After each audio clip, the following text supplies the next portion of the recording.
your host of Intentional Happiness, and I am so excited today to introduce you to Cassandra Bodzak. So Cassandra is a woman of many, many talents. She is an author, a best-selling author, a spiritual mentor, a TV personality, and a wellness coach, among many other things. Cassandra helps people to create a life that lights them up from the inside out, and she herself is constantly filling the social media airwaves with light-filled inspiration. So welcome, Cassandra. Thank you so much for having me. You're so welcome. So just to clue everybody in, we actually did this interview once in person when I was in LA, and we had some technical difficulties and the footage got lost. So here we are again. So welcome back. Thanks for having me. Thanks for technology for allowing us to redo it. Yes. Okay, so the first question I want to ask is tell us about your book. So I've been so excited seeing all the posts, and everything that you do is filled with so much joy and happiness. So I just want to hear about how your experiences of putting your message in paper to the world has been. Ooh, well, you know all about this. It's quite an intense process. And yeah, so the book is called Eat with Intention. I should have had one in my lap, but it's in the other room right now. And it's a manual for really tuning into your earth suit, to your body, and through that relationship, through healing that relationship, really being able to use your navigational system. And I found that through my journey and through so many of the women that I work with, that we have this block to our intuition because we are at war with our body. Mm-hmm. And I found for myself, once I healed that relationship and I was really able to see my body as a partner and a friend, and a resource in this lifetime, that a whole gateway of new tools, let's say, and wisdom emerged. And so I really wanted to put this in a book and make it a book that would be accessible for all different kinds of people, no matter where they are on the spectrum. And that's one of the things I think I'm most proud of, is that when I wrote it in a way so that regardless what level you were at, there would be things that you would get. And it's definitely the kind of book where if you read it at the beginning of your journey and you go back and read it maybe a year or two later, there are going to be a whole new group of things that you're going to get once you are open to seeing some of it. And then the second half of the book is 75 different meditations and mantras with a recipe. And that so that was, I've always had the cooking component. I've been a plant-based chef. Part of my food journey and loving my body came from teaching myself how to cook. And so that was a really important aspect. And I think that's something that's so lost nowadays. I think more women than ever don't know how to cook. Right. And I don't think it has anything to do with, needing to be like a housewife or a stay-at-home, homemaker or whatnot. Knowing how to cook and knowing how to put together a beautiful meal is alchemy. It's healing. It's a really important tool, and it's something that everybody should know how to do and be able to really infuse their energy into their food. So I wanted to make it really obvious for people, and as obvious I tried to make it. I still think, again, it's kind of those things, where you're at is what you'll see. Mm-hmm. But that they're the same. So there's a meditation and a recipe under each mantra, and it really holds the energy in two different ways. And so I get asked a lot, do I have to do the meditation while I'm eating the food? And it's like, no. That's not the intention. I was making the carrot cakes for Thanksgiving, and my aunt, I had your book, and my aunt was like, did you do the meditation already? I was like, not yet, but I will. Just checking up on you. Yeah. Yeah, it's meant for you to do it maybe that morning, that night, or maybe not at all. Maybe there's sometimes, for me, there's a lot of times I look at the book and I ask for some guidance, and meditation will pop up, and I'll do that meditation and not necessarily always make the recipe. It's really a resource of different prescriptions for you to kind of get in the habit of knowing what energies you can evoke by meditating or by cooking. Yes. Okay. So I pulled a quote from your website. And I I just love it wanted, when that happens. I'm always like, did I say that? yes, I just wanted to, let me read the quote first. So the quote says, I spent years of my life simply functioning, desperate for a better way, knowing that I had it in me to fly, but not knowing how to get my feet off the ground. So I just wanted to bring this up because I think a lot of people listening can or watching can relate to this. And it does kind of infuse with your entire message. But what we see now is we see this beautiful version of you, and you're so vulnerable, which I love it in all of your posts and authentic. But you just seem to have everything together. So I just want to ask kind of what that quote means to you, or where you were in that place. Yeah, I think that was definitely when I first wanted to kind of come out and help people and be a coach, and I really had to do a lot of reflection on what my journey was, Mm-hmm. and the journey I was committing to helping other people on. And it was through one of those kind of like, when you're talking with a friend and you kind of spit something out and you're like, oh my God, that's it. And I remember talking to a friend about it, and I was just trying to describe, kind of where I was back then and where I kind of felt like I had grown. And I was like, it was like I was just functioning. I was just surviving, and I wasn't yet flying or thriving or really like enjoying life. And I was like, wow, I think, it resonated so deeply for me that I remember, in my younger 20s, literally that's what it felt like. I was just surviving. Yeah. And Going through the motions. For me, it was like I felt like I was just going through the motions every day, and like this feeling of there has to be more. yeah. And feeling like I wasn't breaking through. I wasn't really able to I wasn't making any progress. It didn't, and every time I felt like I took a step ahead, I was like taking 2 steps back. And then it wasn't really until after, there was a good deal of progress that was made once I opened up that connection with my body, where all of a sudden, so much of that kind of functioning and survival thing was being weighed down with the not loving my body and constantly feeling at war with myself, which is hard to have a good energy level in any aspect of your life if you don't have that base relationship going for you. And then after that, I got a little bit more wind under my wings. And then once I had my really big breakdown and breakthrough, and found meditation and my spiritual practice, then all of a sudden it was like this whole new world was open to me. And, it's kind of like the convertible ceiling got pulled back. Yeah. And, there was the ability to fly. There was the ability to do so much more than just function in my life. I like what you said about your breakdown and then your breakthrough.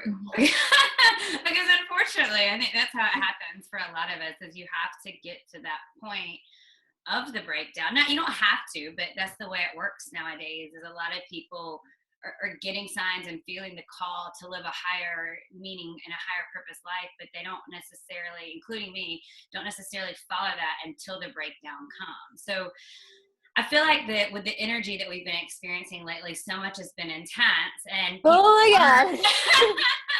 people are really going through some of those breakdowns. So knowing that it breaks through, that's the way I start to look at it. It's like if you're feeling that intense and you're feeling the shifts, then that means positive big things are going to be around the corner. So you were about to say something. What were you going to say? Yeah, no, absolutely. And I consistently remind myself of that too. That I think, it's funny because I think most of us have a point in our lives where like shit hit the fan, where like things just kind of hit an all-time low, and we were like, how am I going to live through this? How am I going to get through? How am I going to function? Where maybe, our basic functioning was even in question. And then I think all of us can look on the other side of that, and really see how in so many ways that situation forced us to step up to the plate in a way like never before. Yeah. And I do, it's funny because I'm, in hindsight, I'm always very grateful for the challenges. Right. It's obviously much harder to be grateful for the challenges when you're like in it and you're like, I don't know, this really feels like it sucks. But, I think, first of all, I posted something about this the other night because I just want everybody to know that, like, I don't know a single person, including myself, that has had an easy breezy 2016. So if you've been going through some, there's this great meme of like Chris Farley literally like slipping and like falling down a hill backwards. And he was like 2016. And I feel like so much of us can relate to that energy of just kind of being like swooped off our bums and, on a mudslide. Yeah. And so I always think the first thing that's important is to know that like we're going through it collectively, which is one of the reasons why. And I mean, this is a side tangent, but I'll be short. I talk about astrology a lot. Yeah. Just because it gives me a communication tool, especially with a lot of my one-on-one clients, right, to help them understand that we are all in this together. And we are all feeling this energy together. And if you're feeling like since the election, depressed and lethargic and unfocused, guess what? There are millions of people that are feeling the same way. Right. And that is not to make whatever you're feeling less valid, but as a way to say that we can all connect through this. We can all be there for each other through this, and we can all know that we're not alone in this and that it's normal. And that sometimes when things, like, to me, like the way I've been looking on the bright side for that is it's almost like we needed shock consciousness to happen like that for people to be inspired to step up to the plate and just really, like, I also like to look at it as a way of seeing anything as possible. Like if a man that's never been in the government that has, yes. Oh my God. Yes. So that I think is a really important message. Yeah. But I also agree with the first one. It's like, literally our nation is having its dark night of the soul right now, which is a beautiful thing because we know on the other end of that is what we're all going to get, we're going to be that just the breakdown for the breakthrough. Yeah. We all are going to rise to the occasion. We're all going to like, lace up our boots and, put up our sleeves and like get our hands dirty. And we need that. Right? The U.S. needs that. And so, it's kind of like goes back, you either learn through pain, you can learn through joy, but sometimes learning through pain is really good because it wakes you up. Right. It wakes you up, and we've in many ways been asleep on the national level. Yes. And I also think it is a great thing. I was actually talking about this with my friends last night. So it's so funny that you brought it up. We have the most underqualified president in history. And we had running against him probably one of the most qualified presidential candidates in history, regardless of the fact that she was a woman, just by her resume. And I think that sends a message that anything is possible. Right. And if you look at, how do I say this? If you look at some of the characteristics that Donald Trump has, right?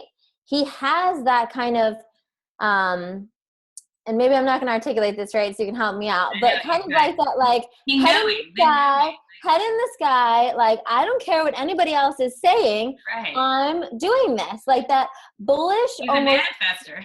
Yeah, he is. He's a powerful, powerful manifestor, and that's terrifying. He also has a very strong aura, right? Like he, regardless, he has that persuasion, he has that energy, and he has the conviction of his, he had that conviction going into it that I'm going to do this, that I can do this, that the sky's the limit for me. And not saying that, whatever, politics aside, but there is something that we can all learn from that. Totally. That, one, anything is freaking possible if he's our president. And two, I mean, anything was possible before, but that's just a massive worldwide example. Right? Like, I literally remember when he first announced his candidacy here in California, like just meeting like random Europeans at a coffee shop that I go to do work, and them coming up to me and asking me, because I don't know, I have like that friendly face where everybody talks to you at the coffee shop. Yeah. And they were like, is it true? Is the reality TV guy actually, and they had made a bet on it. They were betting that it was actually just like an SNL skit. And I was like, no, this is the truth. and, and but that's kind of but then it goes to show you, and this is a funny example. I'm just going to go there because I just feel like our kinds of people are going to resonate with this. But have you ever, I'll just say myself and just throw myself out on the line here.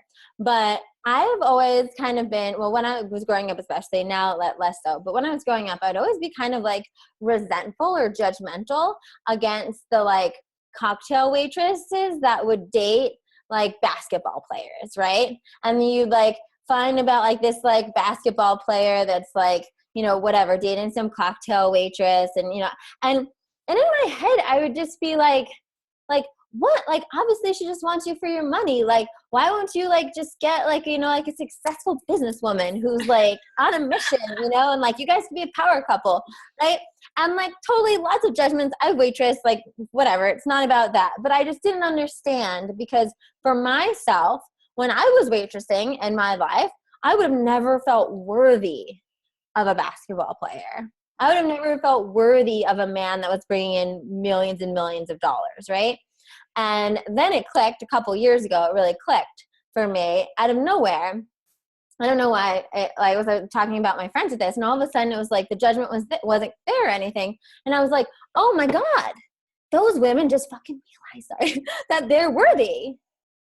Like they just get it. I was going to say like that. Like they just get it. They realize that they are worthy all by themselves. They don't need anything. They don't need, and same thing. That's what Donald Trump has.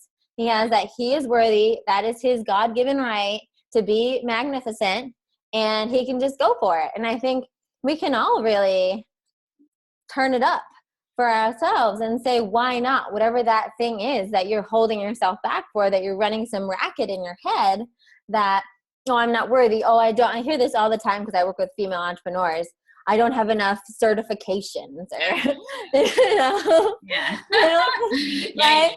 And I'm like, come on, look at our president. Yeah, no, I think that is a great example. And I want to get off of the president tangent for a second, but the only thing I want to say to wrap that up is that I think that a lot of people in our country, regardless of who they voted for, we're craving change. And it is what it is, and we've just spoken on the positives. And now I think it's so important that collectively we do concentrate on all the good that can happen from different leadership, and let the past be the past. So, Absolutely. I think that was a great, we want to change. And at this point, we all need to come together and be involved and pay attention, and pray for the best. Yeah. Okay, so I want to ask you a little bit about a daily ritual. So for me, the show is on intentional happiness, and I think daily ritual is really important for that, because it sets your day. You're like me. So tell me a little bit about how you start your day, or what your morning ritual is. I love ritual as well. I'm huge into it. So every morning it shifts. I think it shifts pretty like almost seasonally. I allow it to shift when I feel called to shift it, but I always do have like some sort of morning practice. So recently what it's been is I wake up, I do 20 minutes of mantra meditation, and then I've been doing tapping. I've just gotten into tapping and I really love it. Yeah. So I do about like 15 minutes or so of like tapping on various things. And then I just got this really cute little pad from Anthropologie that I'm obsessed with. Yeah. You can't see it because it's so bright here. But it has, this is my thing for today. I don't know if you can see it, but it's so cute. It has like a little schedule of the day, and then your goals. And so every day I write down, in the morning after my meditation, I write down the flow of the day. I write down my goals, and I write down, any like major tasks I need to make sure I get done. And for me, that's been a sweet focusing towards the end of my meditation, because it allows me to then like bring that beautiful energy into the physical tasks that I need to do for the day. Yeah, that's great. That's a good point. Yeah, and then I make myself a yummy tea, and I review my goals every day because I found for me that I have so much going on that just by taking, I usually have like 4 or 5 major goals at any time. And just by taking a minute in the morning just to like look at them and like recenter around them, it helps me prioritize my day. And it kind of anchors me into, it's kind of like when you want if you want to buy like a red sports car and then all of a sudden you only see red sports cars, right? Yeah, exactly. And you like just check in with your goals for the day or your intentions for the day, then you're more attracted to the things that are aligned with them. Yes, I love that tip. Which kind of goes along with my next question. So I want to speak to the viewers that are listening or watching that on both spectrums. So the people that are maybe newer to light work or newer to living their purpose, what would be just one tip off the cuff that you would give somebody that's really trying to strive to live a life of intentional happiness, but that's new to it? So just meditation doesn't count. Is that like a given, right? No. Okay. That can totally count. Okay, so definitely meditate. I don't know how anybody who doesn't meditate gets anything done in this world. Yeah. So I think that's a non-negotiable. Okay. With the technology and the chaos, and especially if you want to live, if you really want to live an expansive life, if you want to live, my word is juicy, like a juicy life. Yeah. Regardless of what your goals are, right? It's going to be a multifaceted life. It's going to probably involve a relationship. It's probably going to involve lots of friendships. It's probably going to involve a career, and it might also involve some really fun hobbies or traveling, and that takes bandwidth. And meditation gives you the bandwidth to really hold all of those things and create the container that can hold all of the things that you really want to experience. So I think that's a non-negotiable thing you can add in right away. I agree. I totally agree. My life shifted in massive ways when I started meditating, and it shifted just small things that I was so unaware of before. So I think that's a great tip. Okay. So what about the opposite end of the spectrum? Somebody that is, into spirituality, that's been doing the work, that has gotten far, but maybe is stuck right now. So what would you say? I guess, what do you tell your clients if they feel stuck, or what would be advice to someone who just kind of feels like they're in a little bit of a rut, even though they're living their purpose and they're aligned, but they just are, a little stuck to get to that next level? Yeah, well, I think to get to somewhere you've never been, you have to do things that you've never done. Ooh, I like that. So I think whenever you're in that rut, you really just have to take an honest look at things and say, okay, what am I not doing? There's always something if you're really honest with yourself. And if you're lucky enough to be working with someone like one of us, we'll help you point it out. But like the one thing it's like every new level of yourself is going to demand a new level of you. Yeah. So if you want to get to the next level, you can't operate on the same level you've been operating at. Even if you're like, well, I'm operating at a level that's killing it compared to what I was 5 years ago, right? Well, that's great. And that's why you're not at the place you were 5 years ago. You're where you are now. But if you want to get to that next level, then we need to find that next level of you. So a great exercise I love to do is to really get them into that space with a visualization of, and you can do this on your own. Really, really get clear on what that next level looks like for you. And dream big. Like we said, anything's possible. So if you want your own TV show, or you want to publish a book, or you just want, or you're single right now and you want to be married in 4 months or whatever, like who cares? Why not? Who cares? Right? Like, go for the gold, go for whatever you truly want. Think about what that looks like. And then kind of backtrack from there and say, okay, how would I have to show up if I was at that level? How would I have to show up at that level? And where's the contrast from how I'm showing up right now? And I think when we're truly honest with ourselves, things come through, and sometimes it can be hard at first because it's maybe not things we're ready to hear or accept or do. Yeah. And I'll just say for myself, one of the things that happened this year in regards to that, where I kind of felt that and did practice what I preach. Yeah. And I really realized that this next level for me is going to demand a structure that I've gone without for a while. Right. And so, it wasn't something I was happy to hear about. It wasn't, to reveal to yourself. Yeah. Right. It was like, okay, I get it. Like if we're going to be able to handle the amount of inflow that comes in with emails, if we're going to be able to say yes to all the interviews and take on the clients you want and travel and do all the things, then we're actually going to have to create a really strong structure to hold you. And so that was just something, I've done tremendously well without doing that, with kind of like going with the flow and like being my like Pisces self and kind of winging it and having amazing assistants and support systems. But this next level is going to require that structure. So that's just a good example. And again, like it came up, and I'll be honest, it took me a couple of months before I really surrendered to it. I knew it was coming and I was like, no, but that's not me. Like I'm a fairy. I'm not supposed to do that. Right? So, I'm just saying that, putting it out there for any of y'all, because you do that exercise, stuff's going to come up. You're probably going to disagree with it. You're probably going to be like, nah, that's not me. I'm not going to go on. I'm not going to on my date. No, I don't care. I'm just going to, he's just going to come in and like trip over my front door one day, and that's going to happen, right?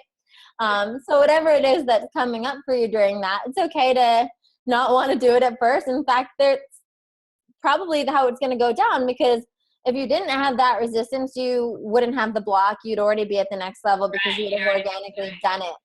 So it's interesting because I've been having this conversation with a lot of my clients and just a lot of my community about growth. And, we're in the year of completion, and next year is 2017 is the year of new beginnings. And yay! And so what's really been coming up, for me, actually similar things to you, is this like pulling in more support, being a little more organized, saying yes to some bigger things. And, this is a perfect time to announce that Cassandra is going to be coming to Palm Beach. Yay!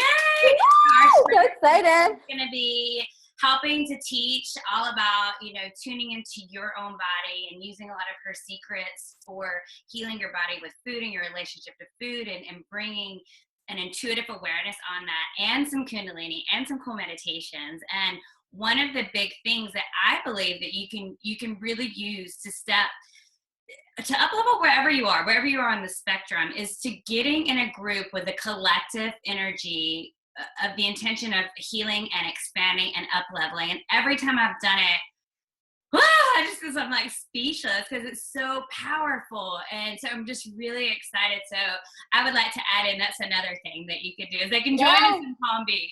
Yes, come join us in Palm Beach. I'm so excited to be there. And yes, I will say that that's something that I talk about a lot. I teach meditation classes here in LA at Unplug. And I always tell people that it's so important to gather in a group. So much of your spiritual practice in this journey can be done by yourself. But what happens and I tell people literally that even they're having a really bad day or they're having a bad week or whatever, to come to my class and lay down in the back. Yeah. Like they don't even have to do it. Just be in the room, right? Because there's something that happens when you're gathered with a group of people that's holding a level of energy that, one, allows you to not lie to yourself. Yes. Right? And raises you up to that level. So wherever you're at, it's like, being in a group of women that are truly holding the space, it's kind of like, it's like crack for breakthroughs, right? Yeah. It just creates that opening that not only makes you feel supported and loved and held, but it's almost, I would say it's like thousands of times easier to hear the voice of your truth in that environment, because the energy won't allow you to lie to yourself anymore. Yes. So yes, come join us. I'm so excited. Yes. And it's really like inspiration. I've discovered in leading and attending these retreats is inspiration moves through you in a new way. Like it's just so magical what happens. But yeah, exactly what you're saying. Like, even if someone just sits there and doesn't participate and is just, evoked in that kind of energy, it really is so powerful. So Yeah, it's incredible. yay. Okay, so how would you define intentional happiness? Because it can mean a lot of different things to different people. Oh, this is such a good question for me. I know that's the name of the show, but this is something that I've had to work on a lot. So, intentional happiness for me is not letting happiness like be up to chance. Yes. I'm normal, normal bordering on moody, let's say. But so for me, it's a conscious practice. I rig myself for success every day. I meditate, I tap. I will stop in the middle of the day if I'm feeling anxious or stressed and go meditate and go tap or take a walk and be in nature, like sit by a tree, go to the beach. It's about realizing that you're in the driver's seat. And you're not a victim of the thoughts in your head. You're not a victim of how you're feeling, that you have control over your state. And that, that's from what you focus on. It's your physiology. How are you moving? How are you sitting? How are you using your body? Who you surround yourself with, your environment. There's so many parts of that. And so for me, it's really been, especially, it's so close to my heart because, when I started my whole journey, my little brother was diagnosed with a terminal illness. He was 22 years old. And here I'm like faced with this death sentence. I could have been sad every single day. I could still be sad today if I wanted to. And the thing is, I don't think I'm special. I know we all have something like that in our life. We all have some sort of tragedy or some sort of heartbreak or something that if we wanted to, we could allow to be our sad story forever and always and be a reason to not be happy. But you have the choice to be intentional about your happiness, and you have the choice to say, you know what, this is this, and it doesn't mean it doesn't suck, and it doesn't take away that it's painful or whatever is going on. But me being happy and me being in a positive place allows everybody around me to benefit, allows everything to be raised up, allows me to be of service to, whether it's just being of service in the world, or for me, it was allowed me to be of service to my family during a tough time. Because if everybody else is sad and you're the one person that's like, well, I did my happiness push-ups today, I'm going to handle everything, It's important. It's something that you do for yourself, but that you really do for the world around you and all the people that you love. Totally. I totally agree. And I'm not saying, I know you're not saying either, that you don't feel feelings when you have the feelings, but I think what I'm hearing is to not play the victim and understand that we all have certain things, and shifting your perspective and really just making it a choice and understanding that we can all create whatever it is that we want. And it's just about tuning into that and listening to the guidance and having non-negotiable. I mean, I actually read in an article, this was like years ago, but it just stuck with me because I really loved it so much. It was Jennifer Aniston, who I love, who said, she was like, her and her girlfriends have a rule that like after a breakup or like, like a depressing business thing or whatever, that they get like 48 hours of like total sobbing and sad story and like woe is me and whatever they want to do in those 48 hours, they can go to town. And then after the 48 hours is over, like they've had to max out their sadness and the book is closed and now they have to move on. And that's when they start being like, okay, then let me do the yoga, let me do the meditation, let me be in the upward spiral out of it. And I was like, that is freaking brilliant. And I really lived by that in a way too, where I'm all about feeling your feelings. And I think, when we don't feel our feelings, it gets locked up in our body, and that's not healthy either. So it's good to, but I tell some of my clients, you schedule it, like schedule your sad times, give yourself cutoffs, allow yourself, when you're grieving or you're going through something, sometimes it can be, effective to say, you know what, it's not appropriate, for me to be sad all day long. Right. No, yeah. But you know what if I just schedule some time at like 8:00 to like take a shower, journal, allow myself to honor any feelings that are coming up for me, and kind of have that be like a time where I like unravel and let it all go if something's there. And if nothing's there, then it's just a sweet self-care time. Great. But sometimes actually knowing, like, this sounds like kind of weird, but if something's a reprieve, if something's bothering me, or like I'm really frustrated about something or sad about something or whatever's going on, you know, but I mean, now with the book or whatever, I probably have like 2 interviews a day plus clients and stuff like that. I mean, I can't be a hot mess during the day. You know, I do my meditation, I do my tapping, I dance to like upbeat music. I do the things I need to do to like get me in a good place so I can show up, so I can be my best me for service and for myself also, because it makes me feel good. Yes. And then, hey, if I know that, you know what, I'm not making any plans tonight.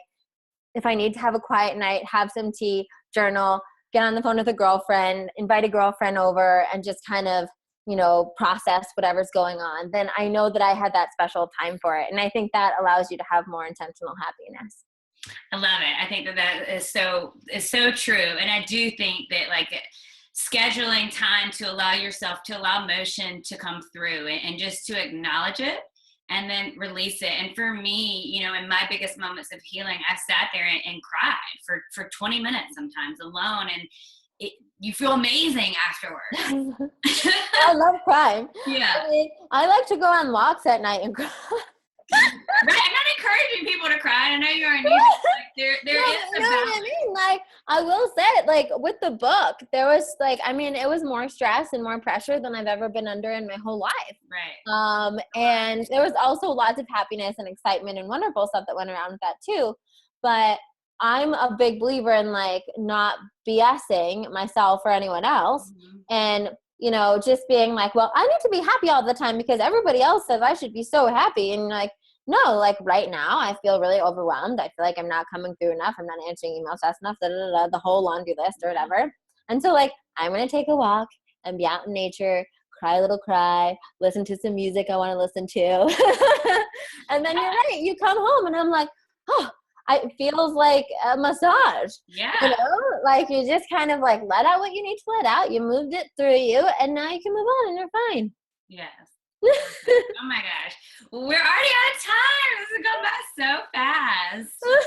This is so fun. It's so fun. It's girl talk basically on my show. Pretty much. I love how vulnerable it is. I think they can tell that we're friends. Yeah, I would agree.